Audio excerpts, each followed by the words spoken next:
Malam hari ini temanya kebencian.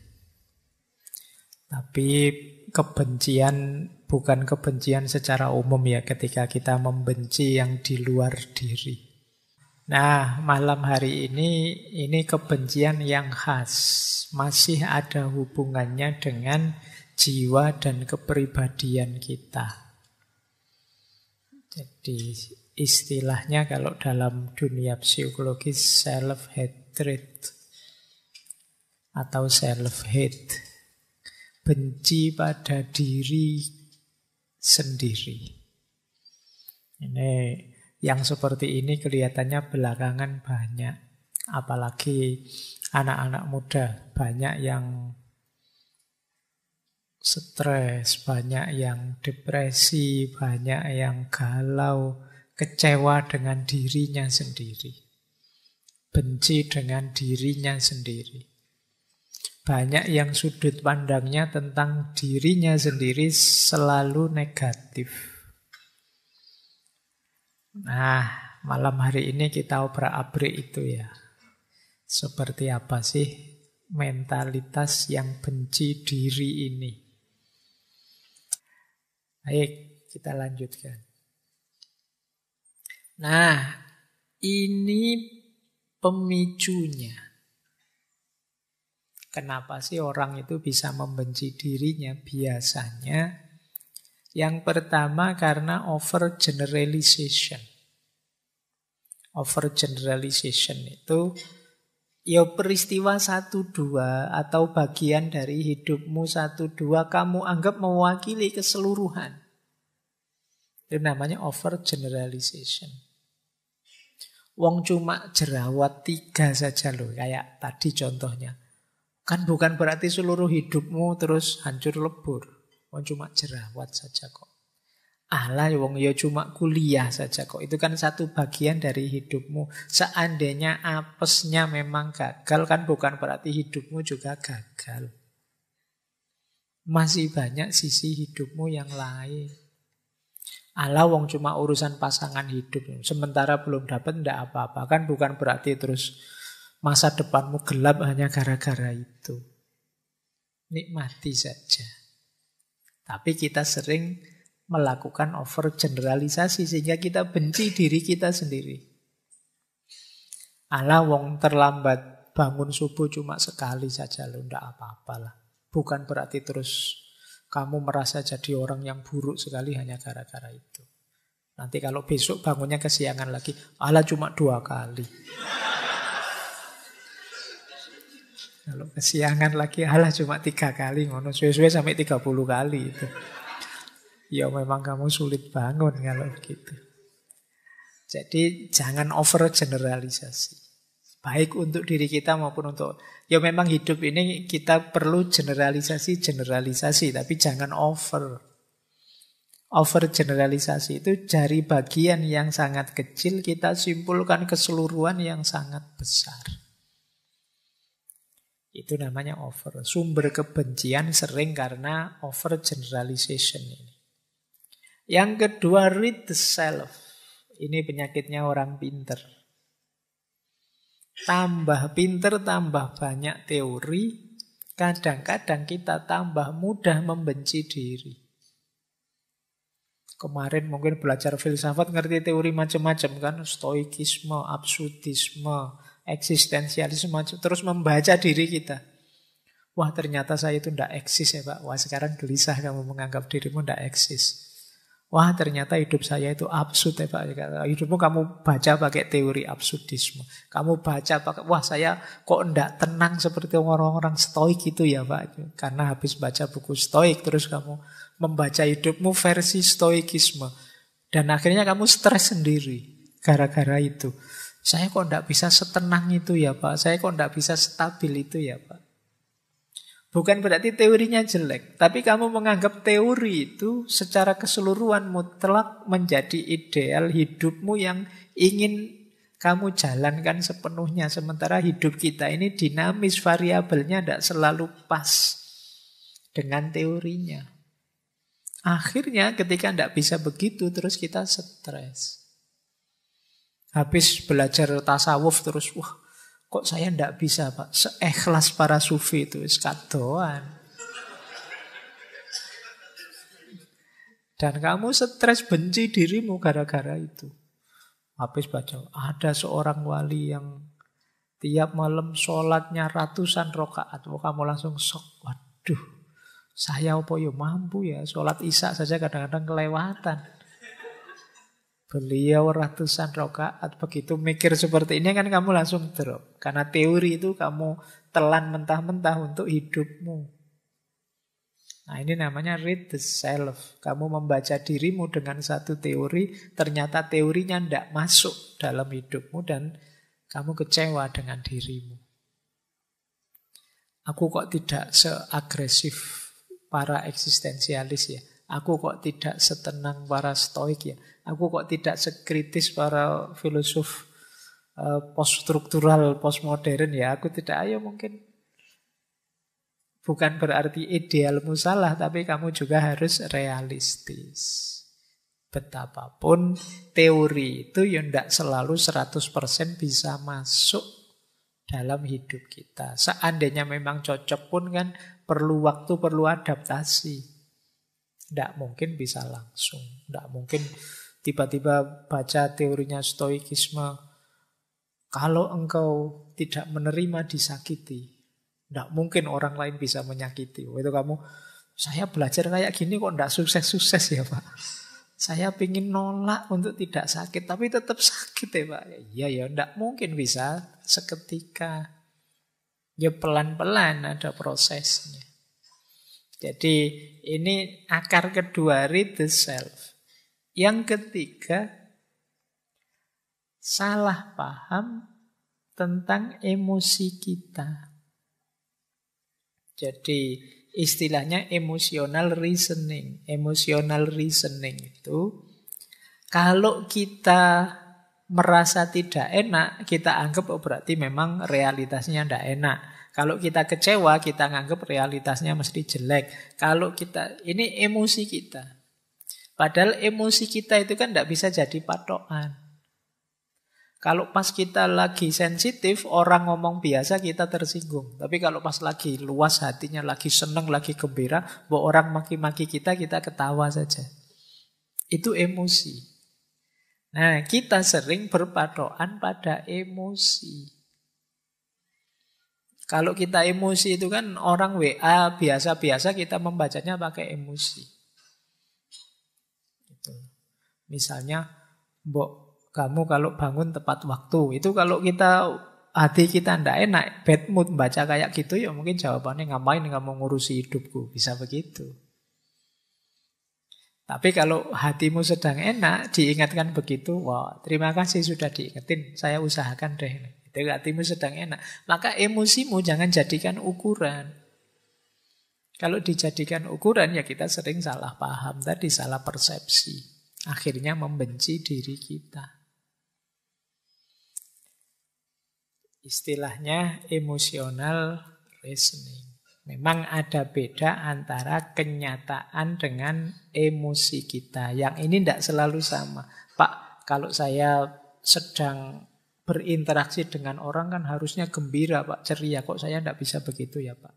Ya tidak apa-apa, latihan. Jangan dianggap tanggapan emosimu itu sesuatu yang memang fakta realitas tidak bisa diubah. Emosi bisa kita ubah, bisa kita arahkan, kita sesuaikan. Yang keempat, customization. Customization itu kita berpikirnya linear 1 tambah 1 2, padahal tidak sesimpel itu.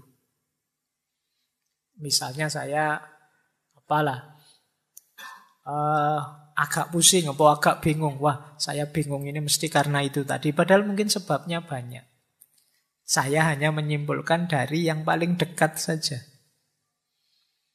Setelah ketemu kamu ini, nasibku jadi jelek sekali, misalnya. Nah, ini namanya satu variabel kita jadikan kambing hitam. Ini terus kita biasanya ya kalau di customization self-hate ini ya kambing hitamnya diri kita sendiri. Ini mungkin gara-gara aku tadi bangunnya kesiangan ini sampai malam dapat sial terus misalnya. Dasar diri ini. Nah itu karena customization.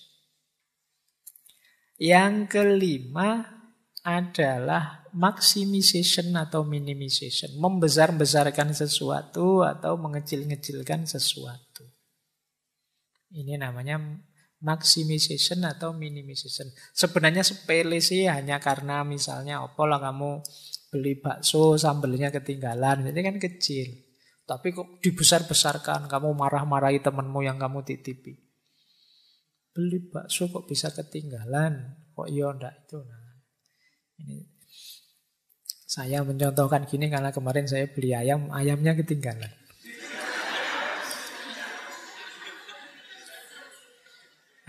Sampai rumah hanya nasinya saja. Jadi iki ayam ini di masuk urip neh, terus melayu.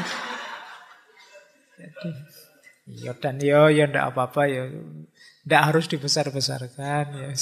Ya beli lagi saja. Nah kadang-kadang kita begitu urusan gitu aja kok terus jadi besar, menyangkut macam-macam, menyinggung macam-macam, ndak usah. Sering itu kalau kita besar-besarkan jadi self-hatred tadi. Wah berarti aku ini sudah tua, sudah tambah pikun, ini tambah bodoh, ini tambah ndak begitu. Biasa saja, wong cuma salah kecil gitu aja kok. Atau yang besar dikecil-kecilkan, itu juga tidak sehat. Terus ada catastrophic thinking, mikirnya kacau sudah. Karena pengaruh macam-macam. Ya, di situ saya contohkan ibu-ibu atau kadang-kadang kita sendiri lah yang sering saya contohkan itu. Mungkin karena teman-teman sering baca artikel-artikel kesehatan misalnya atau baca artikel. Itu mempengaruhi cara berpikir kita. Nanti baru pusing sedikit saja. Waduh, stroke ini mesti. Jadi karena itu catastrophic thinking. Jadi kamu mikirin tidak reasonable. Kamu rujukanmu keliru. Tapi karena sering baca itu. Mungkin yang sudah menikah karena sering nonton sinetron, begitu suaminya HP-nya disembunyikan di password, wah ada rahasia itu mesti ini harus serba curiga, serba itu. Pikirannya jadi kacau. Nah ini kalau ini objeknya diri kita sendiri. Wah jangan-jangan saya ini termasuk munafik Pak. Karena cirinya munafik itu begitu. Betapa saya ini. Terus kamu nyerang dirimu sendiri.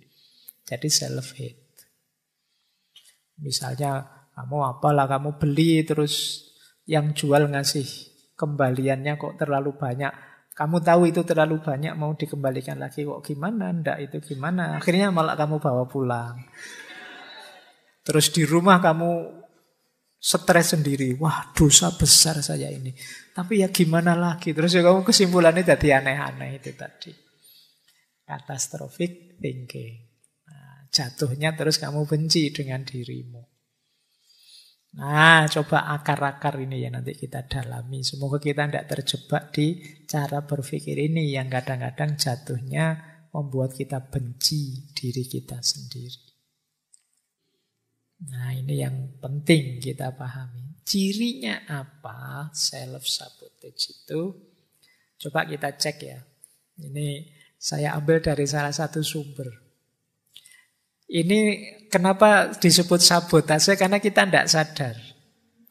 Yang pertama, lupa. Awalnya memang sengaja melupakan, lama-lama lupa beneran.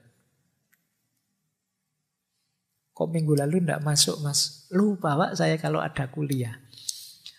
Awalnya memang males kuliah sih. Kalau ditanya alasannya lupa. Lama-lama ya lupa beneran. Jadi pura-pura lupa dan akhirnya lupa beneran. Itu diri kita di self-sabotage. Karena orang itu biasanya apalagi kalau berulang-ulang, itu dari semula tidak sengaja lama-lama jadi terbiasa. Loh, harusnya kan seperti yang kamu bilang. Minggu ini kamu mau lebih banyak ibadah, lebih banyak sholat malam. Saya pengen sholat malam tapi kok ya lupa ya. Puasa Senin Kemis sudah saya niati, lupa saya makan. Ya, memang gak terlalu mantap niati. Nah, lupa itu bagian dari ciri self-sabotage.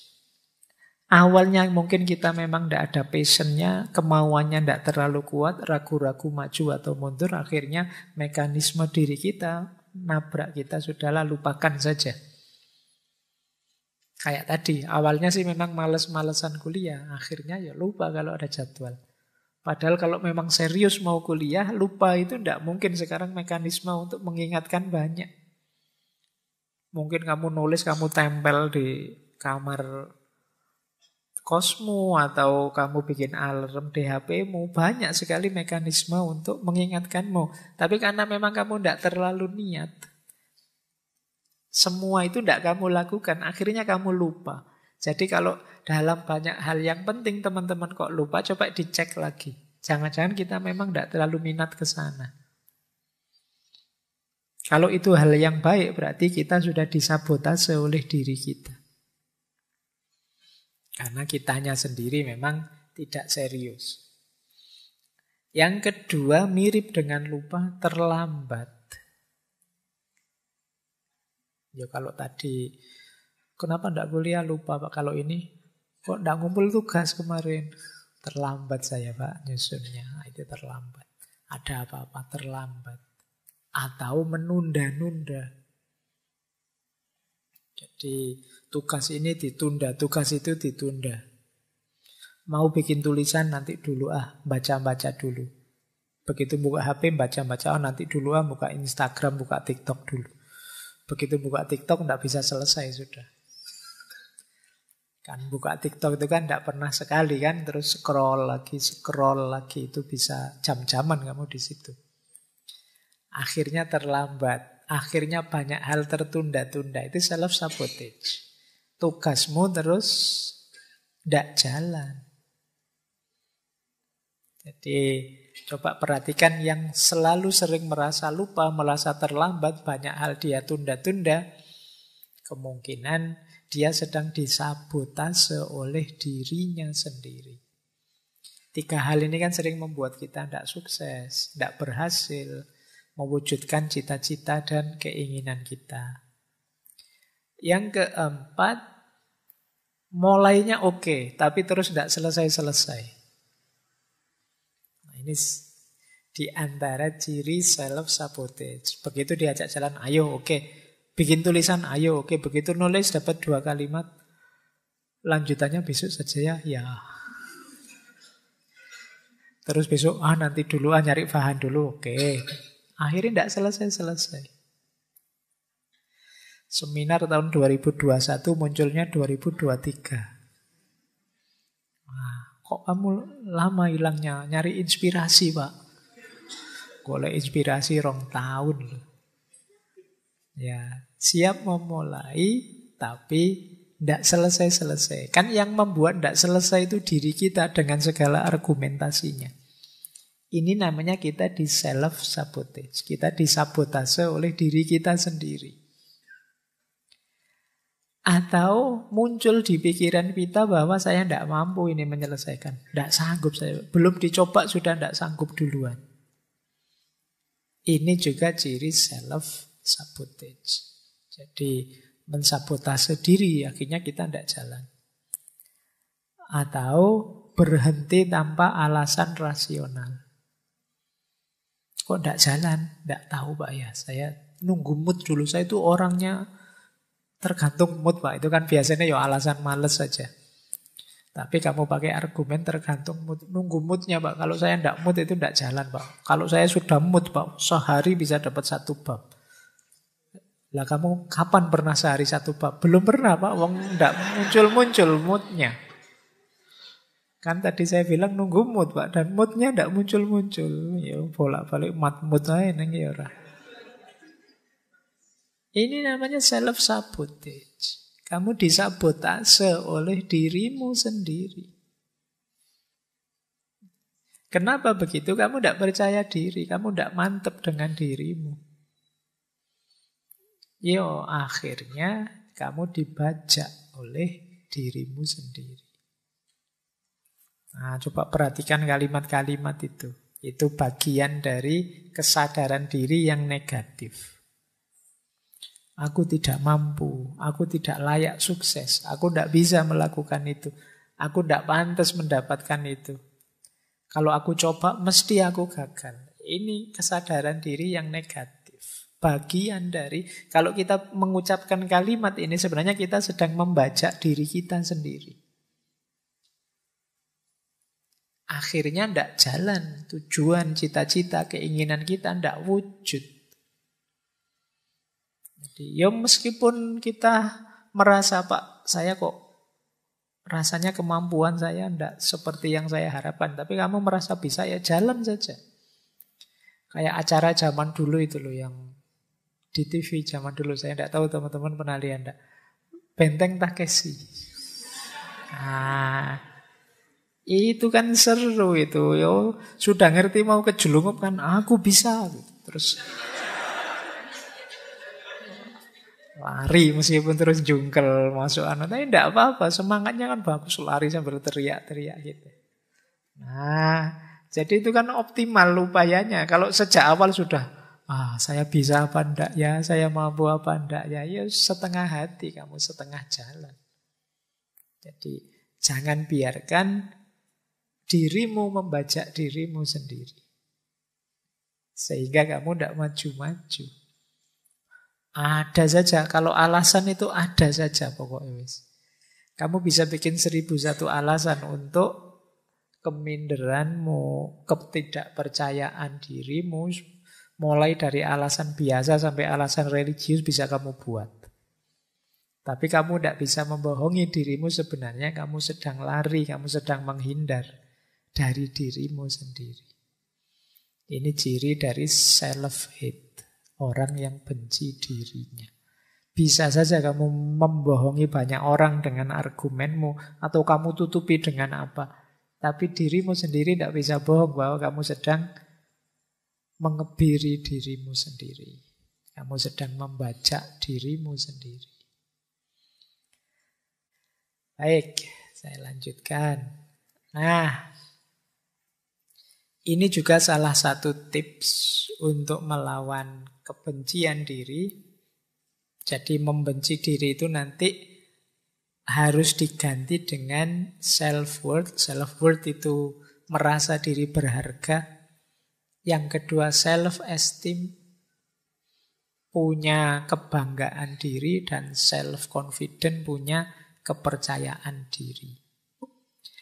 Ini tindakan konkret yang bisa kita lakukan. Yang pertama, mandiri. Ayo mandiri, memutuskan sendiri, membuat pilihan sendiri. Jadi kita biasakan hidup yang mandiri. Karena dengan menyelesaikan masalah sendiri, memutuskan sendiri, nanti muncul kebanggaan pada diri kita. Ternyata aku bisa juga ya. Ternyata aku mampu juga ya. Dan itu menguatkan diri kita. Nambah rasa cinta kita pada diri kita sendiri. Yang kedua, jangan enggan untuk menerima tanggung jawab.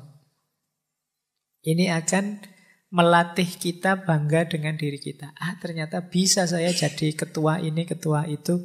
Ternyata saya bisa jadi panitia ini, panitia itu, meskipun bagian seksi apalah gitu. Jadi ini namanya siap menerima tanggung jawab. Cobalah, tidak apa-apa, ambil tanggung jawab apa kecil-kecilan. Mungkin bagian marketing apa itu, atau bagian pembantu apa itu. Coba ambil tanggung jawab. Pak, saya untuk ngaji filsafat ini saya bagian noto gelas ya, saya pokoknya tahu. Atau kelihatannya ada yang di depan bagian noto sandal ya, itu bisa. Atau saya ini melatih kebanggaan diri. Biar kamu sadar bahwa kamu bisa. Di kamar kos ini, kita kan satu kamar berdua. Saya yang bertanggung jawab menyalakan lampu misalnya. Jadi kalau masuk kamar, saya bagian nyalain lampu, kamu bagian ngepel, nyapu, dan jadi ya sampai naik dhewe golek sing enak. Jadi ini namanya melatih diri. Ini melahirkan rasa bangga, merasa berharga. Saya itu orang, meskipun saya biasa-biasa gini Pak, saya itu cukup bernilai loh Pak. Prestasimu apa? Loh saya itu bertahun-tahun bagian nyalain lampu di kamar itu. Tidak ada yang seistiqomah saya menyalakan lampu misalnya. Loh itu kan kebanggaan. Jadi siap menerima tanggung jawab dan bangga dengan prestasi. Jadi saya bangga saya bisa ini, saya bangga saya bisa itu. Kemudian suka dengan tantangan baru. Nambah tantangan, kita bisa menaklukkan, kita tambah bangga dengan diri kita. Kemudian bisa tertawa, bisa nangis, mau teriak kalau memang jengkel, dan kalau memang ingin sayang, ya bilang sayang. Kalau memang itu spontan saja, tidak usah terlalu. Ini melatih kepekaan diri. Orang itu yang benci dirinya, orang minder itu mau tertawa saja mikir, saya mau ketawa ini lucu banget ini, tapi jangan-jangan temanku tersinggung, atau jangan-jangan tidak situ ketawa. Mau nangis juga begitu. Wah nanti tidak dianggap jantan saya nangis, tidak jadi nangis. Tidak. Ekspresikan saja. Kalau terharu ya nangis. Nonton sepak bola sambil nangis-nangis. Atau kalau tidak apa-apa, mungkin jagomu kalah. Atau pas apalah gitu main, tidak apa-apa. Tunjukkan ekspresi dirimu. Kalau kegulan ya sedih, kalau menang ya senang, biasa saja, dinikmati saja. Tidak usah terlalu banyak mikir. Spontan saja. Nah itu membahagiakanmu. Jadi jiwamu longgar. Mau teriak-teriak saja. Meskipun jangan tengah malam. Sepi-sepi kamu nanti dicari tetanggamu. Ini ketawa-ketawa saja. Ya meskipun jangan lama-lama, jangan sendirian, jangan tengah malam, jangan nanti kamu diangkut ke RSJ sama tetanggamu. Jadi hidup yang nyaman, yang enak, kamu bisa menikmati. Dan yang terakhir, frustasi, stres itu biasa dalam hidup ini. Banyak tujuan yang tidak tercapai, tapi kita siap kok menghadapinya. Ini membuat kita bahagia. Jadi akhirnya kita merasa, oh ya meskipun aku ini orang biasa, tapi aku punya nilai, aku punya harga diri. Aku percaya diri untuk menghadapi hidupku. Baik, lanjut. Nah, ada 2 quotes untuk gimana terus jalan keluarnya. Yang pertama ada kebencian yang sumbernya dari luar. Kita benci diri kita karena pandangan orang lain, komentar orang lain, tuduhan orang lain, dan lain sebagainya. Maka yang pertama quote tadi bilang, caramu memikirkan diri sendiri menentukan duniamu. Engkau tidak terluka oleh cara berpikir orang lain tentangmu. Apa yang dipikirkan orang-orang itu adalah cermin bagaimana engkau memperlakukan dirimu sendiri. Jadi hidup kita itu ditentukan pikiran kita, bukan pikiran orang lain. Orang lain berpikir apapun tentang diri kita, tidak ngefek. Yang ngefek itu pikiran kita tentang diri kita. Dan yang dilakukan orang lain itu cermin kita memperlakukan diri kita. Kalau kita tiap hari memperlakukan diri kita seperti orang, dalam tanda petik, orang bodoh, misalnya, ya teman kita akan memperlakukan kita seperti itu. Kalau kita tiap hari pakai baju sobek-sobek kan, terus orang kalau mau ngasih kita baju kan, oh dia sukanya baju sobek-sobek, kita dibeliin baju sobek-sobek. Kita tadi teriak, dasar aku itu bodoh, aku itu memang tidak pinter, aku itu. Teman kita kan juga begitu, dasar kamu bodoh. Dia melanjutkan kita saja. Apa yang kita lakukan pada diri kita, ya itu yang mereka lakukan pada diri kita, ya mereka niru kita. Kalau gaya kita gaya tiap hari kita menyusahkan diri kita, misalnya tiap hari kita ke kampus jalan kaki, lari dan lain sebagainya, ya teman kita memperlakukan kita sebagai seorang pelari, seorang pejalan kaki. Kalau kita jadi orang yang lucu, banyak ketawa, ya teman kita memperlakukan kita sebagai orang yang lucu. Jadi treatment kita pada diri kita, ya imbasnya treatment orang lain pada diri kita. Jadi yang awal ya kita, bukan orang lain. Jadi jangan disalahkan orang lain. Kita sendiri yang merancangnya begitu. Terus, nah makanya terakhir Mabel Iku itu menasehati kita, yuk kalau bisa yuk berteman dengan diri kita sendiri. Sejak tadi kan kita benci terus dengan diri kita. Masa enggak bisa sih berteman dengan diri kita? Nanti pulang dari sini boleh nyari kaca di kamar itu terus, wah kamu temanku ya, kamu baik-baik ya, ngono. Tapi sendirian saja, jangan ada orang. Nanti kalau ada orang kamu dianggap iki waras apa ndak anak ini. Coba kamu ajak ngobrol temenmu tadi, dirimu sendiri. Maunya apa sih, senengnya gimana sih, asiknya gimana sih, biar akrab. Karena kemarin-kemarin kita banyak sekali tema untuk menyadari diri, mengenali diri. Yaitu sederhananya kita berteman dengan diri kita pahami dia, kita cari apa maunya, kita selidiki bentuk yang dia inginkan dalam hidup ini dan lain sebagainya. Sehingga kita bisa, oh ternyata aku ini tersiksa kalau begini, nyaman kalau begitu. Nah itu terus kalian bisa membahagiakan dia. Membahagiakan dia berarti membahagiakan dirimu sendiri. Aku tersiksa kalau ngajinya panjang gini Pak. Oh ya berarti sesuk setengah saja ngajinya. Terus kalau sudah capek mundur sambil tiduran juga boleh. Atau wah saya kalau dipotong-potong tidak tuntas Pak, enaknya yang ini. Coba kamu pahami dirimu, enaknya bagaimana, terus kamu turuti. Tidak harus selalu ikut orang lain. Wah saya yang lain ke sana, ya saya ke sana enggak. Coba kamu pahami, kamu baca, kamu ikuti maunya, biar kamu bahagia.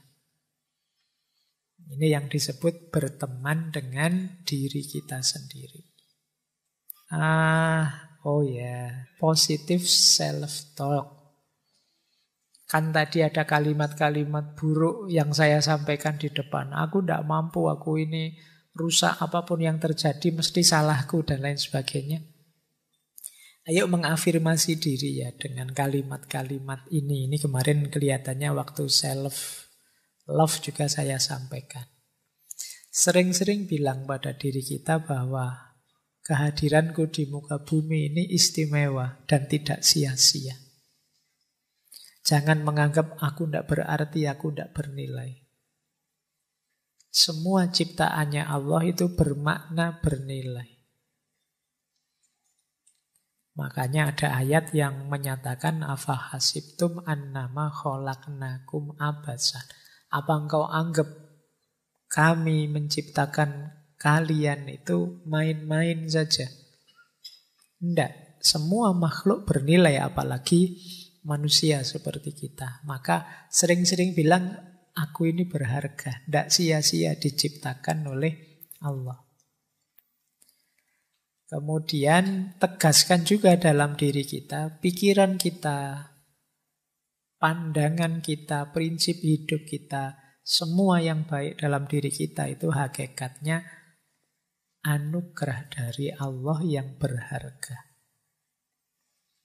Sekecil apapun. Pak, ilmu saya itu hanya sedikit kecil, yaitu juga anugerahnya Allah loh, cahaya dari Allah, sekecil apapun. Kemampuan saya hanya ini, meskipun itu kecil dari Allah, syukurilah, gembiralah, Allah masih memberi kita anugerah itu. Nah, ini untuk biar kita tidak keluar dari jalur syukur tadi. Yang ketiga, aku fokus pada apa yang bisa aku kontrol, selebihnya pasrah saja pada Allah. Kuatku yo hanya sholat yang wajib-wajib ini saja sementara. Sisanya pasrah pada Allah. Mohon ampun ya Allah, saya masih belum bisa sholat malam secara istiqomah. Yang istiqomah baru sholat wajib saja. Ini fokus pada yang bisa aku kontrol. Karena kalau sholat malam kan setelah tidur, kalau sudah tidur saya sulit bangun ya Allah. Nah, kalau sulit bangun di luar kontrol kita. Jadi pokoknya dalam hal yang saya mampu, saya jalankan semaksimal mungkin. Itu saja. Sisanya pasrah sudah pada Allah. Yang di luar kuasaku. Dan yang terakhir, nyatakan bahwa terima kasih ya Allah, semakin aku paham diriku, semakin aku kenal padamu. Betapa engkau maha besar. Baik, saya kira itu ya teman-teman. Untuk malam hari ini, semoga sedikit banyak mengurangi kebencian kita pada diri kita sendiri, menyadarkan kita bahwa kita adalah makhluknya Allah yang berharga. Nilai diri kita yang berharga jangan kita jatuhkan sendiri. Baik lewat perspektif negatif seperti self-hate tadi, juga lewat perilaku-perilaku negatif. Oke, saya kira itu untuk malam hari ini.